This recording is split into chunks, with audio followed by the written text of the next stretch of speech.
সুপ্রিয় দর্শক মণ্ডলী, আপনাদেরকে স্বাগত জানাচ্ছি কলসিন্দুর বাজার থেকে। বন্ধুরা, কলসিন্দুর বাজারে অবস্থান হচ্ছে ময়মনসিংহ জেলার ধোবাউড়া উপজেলার গামারিতলা ইউনিয়নের একটি জমজমাট বাজার হচ্ছে কলসিন্দুর বাজার। কৃষিপ্রধান আমাদের এই দেশের বেশিরভাগ লোকই গ্রামে বাস করে। দৈনন্দিন চাহিদা মেটানোর জন্য প্রয়োজনীয় দ্রব্যাদি ক্রয় বিক্রয়ের উদ্দেশ্যে গ্রামবাসী নির্দিষ্ট দিনে যে স্থানে মিলিত হয় তাকেই হাট বলে।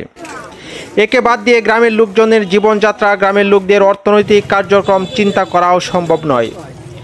যে সকল জায়গায় প্রতিদিন দোকান বসে এবং বেচা কেনার জন্য লোক সমাগম হয় সে সকল জায়গাকে বলে বাজার, কিন্তু যেখানে সপ্তাহে এক দিন কেনাবেচা করা হয় সেই সকল জায়গাকে বলা হয় হাট। হাটের জিনিসপত্র বেশি আসে এবং ক্রেতা বিক্রেতার সমাগমও বেশি ঘটে। হাটের জন্য সপ্তাহে একটি বা দুটি দিন নির্দিষ্ট থাকে। হাটের দিন দূর দূরান্ত থেকে নৌকায়, গাড়িতে, স্টিমারে, রেলে